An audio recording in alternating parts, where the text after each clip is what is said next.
Sevens കളിക്കാൻ മലപ്പുറത്തെത്തിയ വിദേശ താരത്തിന് കഴിഞ്ഞ 6 മാസമായി പണം നൽകാതെ കബളിപ്പിച്ചു.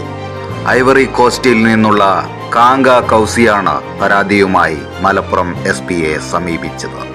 SP ഓഫീസിലെത്തിയ കൗസിക്ക് പോലീസ് ഉദ്യോഗസ്ഥർ ഭക്ഷണം വാങ്ങി നൽകാൻ ഒരുങ്ങിയപ്പോൾ താരം പൊട്ടിക്കരഞ്ഞു.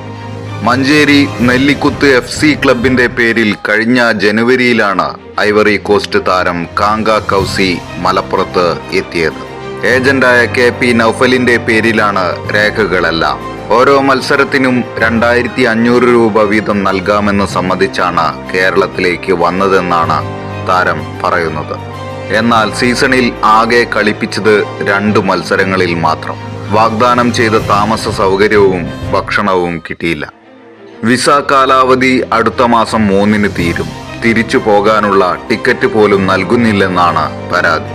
എന്നാൽ താരത്തെ കേരളത്തിൽ എത്തിച്ചതുമായി ബന്ധമില്ലെന്നാണ് നെല്ലിക്കുത്ത് FC ക്ലബ്ബ് പറയുന്നത്. ക്ലബിന്റെ പേരിൽ വ്യാജരേഖയുണ്ടാക്കിയാണ് ഐവറി കോസ്റ്റ് താരത്തെ കേരളത്തിലേക്ക് കൊണ്ടുവന്നത്. ഇത്തരം തട്ടിപ്പുകളിൽപ്പെട്ട് മലപ്പുറത്ത് കുടുങ്ങുന്ന ഫുട്ബോൾ താരങ്ങൾ നിരവധിയാണ്. പലരും പരാതി നൽകാതെ തിരിച്ചു പോകാറാണ് പതിവ്.